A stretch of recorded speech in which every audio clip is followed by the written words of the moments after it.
know they took their boots. That's pink boots We know they took their boots. for Lily, blue boots for Jack, with dinosaurs on them.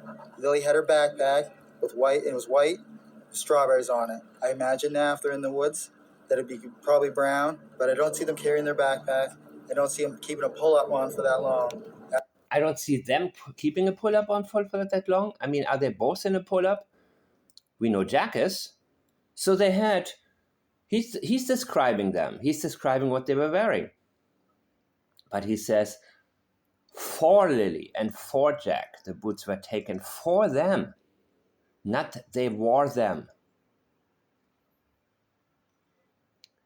So we're looking for two children who have only boots and a backpack and a pull-up or pull-ups.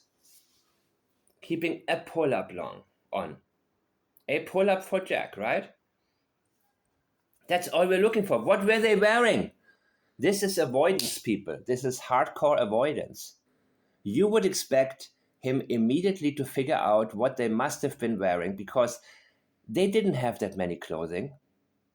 And remember with Chris Proudfoot or Melissa Proudfoot, the only thing that Melissa Proudfoot described was that Sebastian had glasses on and a flashlight and no shoes. She made a point of that. What else was he wearing? Wouldn't you be able to trace, even if you're not sure what your child took clothing wise, mention whatever your child must have taken, what was missing?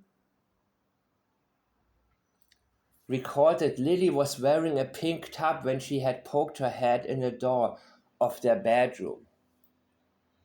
A pink top. What is a pink top? It is something that you wouldn't wear outside when it's less than 40 Fahrenheit. Is that her Barbie top that is here at his place? I have everything the kids own and all Malaya's belongings as well. Everything the kids own. What the children must have been wearing outside is a huge area of avoidance to him. Can you please tell us, Daniel, what you believe Lily and Jack were wearing? I wore both during the search, and he's still talking about what I just shown you on the screen. The clothing that he wore. He's talking about his own clothing now. I guess he might be referring to these.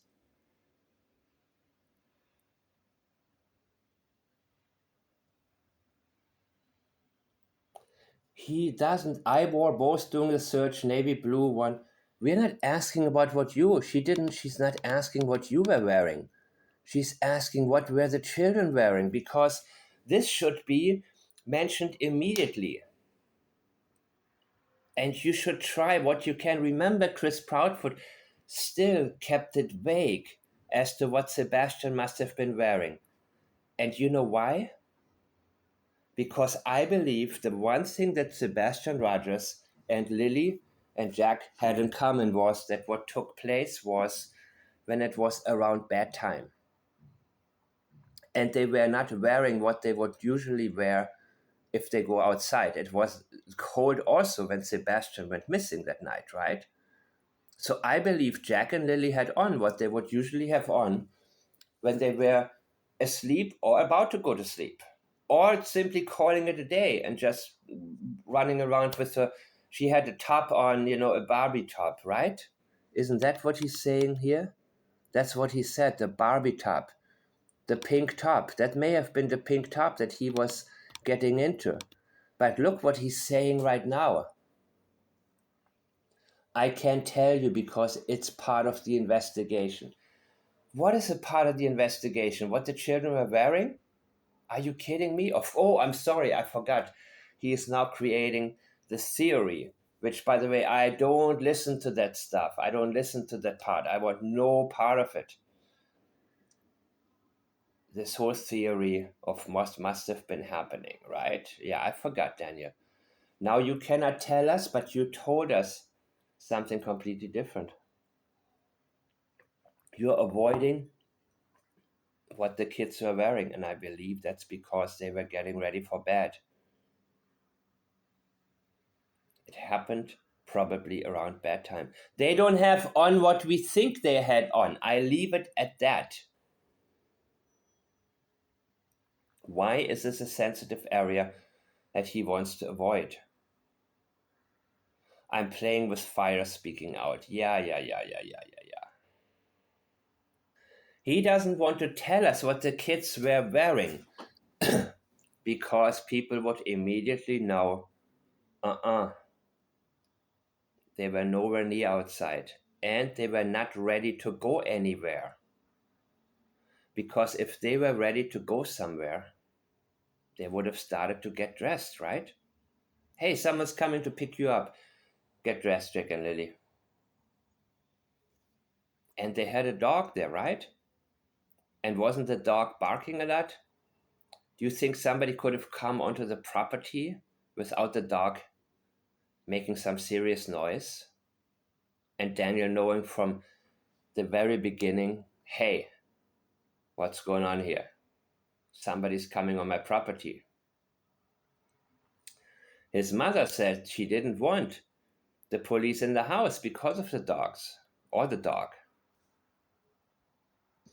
It reminds me of the cockamamie story with from Candace Wells about Summer Wells. Somebody must have been. No, there are dogs everywhere on the property. That's why you have dogs. Do you ever try to find something and you wind up finding your own image from your own video? Well, Melissa Nicole Proudfoot Swenson. Hey, everybody. Hey, everyone. This is my nephew. He's high functioning verbal autistic. About Sebastian. He walked out of the house in the middle of the night with his glasses, a small flashlight, and no shoes. What was he wearing? Sebastian was probably wearing whatever he was wearing whenever he went to bed, usually, oftentimes, what have you, but never outside. So I have previously analyzed Katie's language, and he fell out of bed at 10 p.m. I believe that, and got hurt so badly that now he's no longer with us. And they didn't want whatever they really had on, the child really had on, to indicate the time frame when something took place. And it's similar in the case of Lily and Jack, in my opinion. Because if people knew, you see, first of all, they don't want to tell you a clothing item, of course, that can be found in the house. What do you mean he had the black mind? What is it called? Mind some that I don't play video games, right? Or what else was Sebastian into? Minecraft. What do you mean? It's right here in his closet. His Minecraft shirt, sweater, what have you. What do you mean? You know what I mean? So they would have to fabricate some type of clothing that he would have worn or Jack and Lily would have worn. But then that could cause problems in the future. So think back, where did you buy it? When did you buy it? Can you show us pictures of the child wearing it? Then maybe they would ask the teachers in school, they would ask others. Please try to remember what they had on. And if it's something that doesn't, so they want to keep it very vague. That's why Chris Proudfoot said, he had, it was something black he had on, and I don't know, it was one of three things. They are different. I don't know what was on the shirt. Yeah, you want to keep it very vague. But you see, Daniel, he gets stuck with that. He just rather avoids it completely. But Chris Proudfoot and Katie and Melissa have in the past, previously, avoided it completely as well. Daniel knows exactly what they were wearing, so why didn't he volunteer that information in the beginning? Why would police say, hey, you cannot tell anyone what the children were wearing? Why? I'm playing with fire speaking out. What the hell are you talking about? What happened to Jack and Lily? No, he's trying to send Malaya a message here. And isn't it interesting that Daniel has been avoiding talking to YouTube for so long, to anybody on YouTube. It's not regulated. He's been enjoying the protection from the regulations that the mainstream media in Canada has to go by. So all of a sudden, he's sending somebody out there to talk on his behalf. Why are they not both in the police station? You see, on YouTube, as Daniel probably believes, you can say whatever the hell you want, right? And he's enjoying that type of freedom. I want you to go to the police station. I want you to go on camera with the CBC and say, listen, I think Malaya kidnapped these children. And here's why I believe that. And let that person, Darren, Darewood, Dingwood, Dickwood, whatever, come with you and give it a position under oath, right? Isn't that what you do? You don't go on YouTube and by the way, I'm getting back to just doing the statements here, not doing reactions, because if there's too much garbage in the mix, no thanks. I don't want to be responsible for anybody else getting sidetracked here, right? I can't tell you what the kids wore. I do believe you're playing with fire, Daniel, for making up a whole bunch of crap that can backfire later on. Should I continue just watching the video with you guys? I was gonna keep this really short to the point, but you never know what we may have been missing. The last few days have been very stressful. I mean, ever since the Friday morning, when we noticed that the children were gone, immediately jumped in the vehicle. Yeah. Listen, guys, the clothing issue is highly sensitive here. I can make a lot more videos about a lot more of the other parts later on, but I don't want to take the attention away from specifically the issue of the clothing, because this is highly sensitive.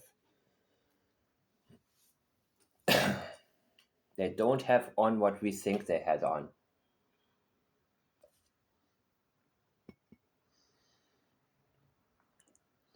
Look at the tense here. It should be they didn't have on what we thought they had on. That would be a little more reliable, right?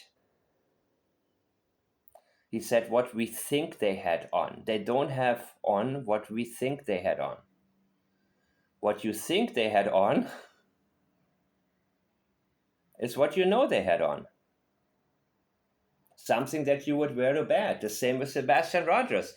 He wore whatever he didn't wear on the streets. Wouldn't wear on the streets because that was whatever he had on when he went under his blanket and went to sleep.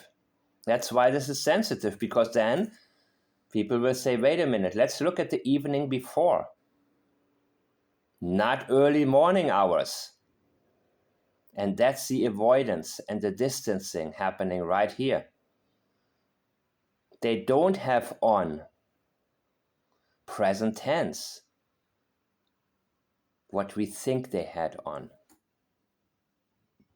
And you know exactly what they had on because you were there the evening before. I'm Mike the Man. Leave me a comment and let me know what else is out there for me to pay attention to.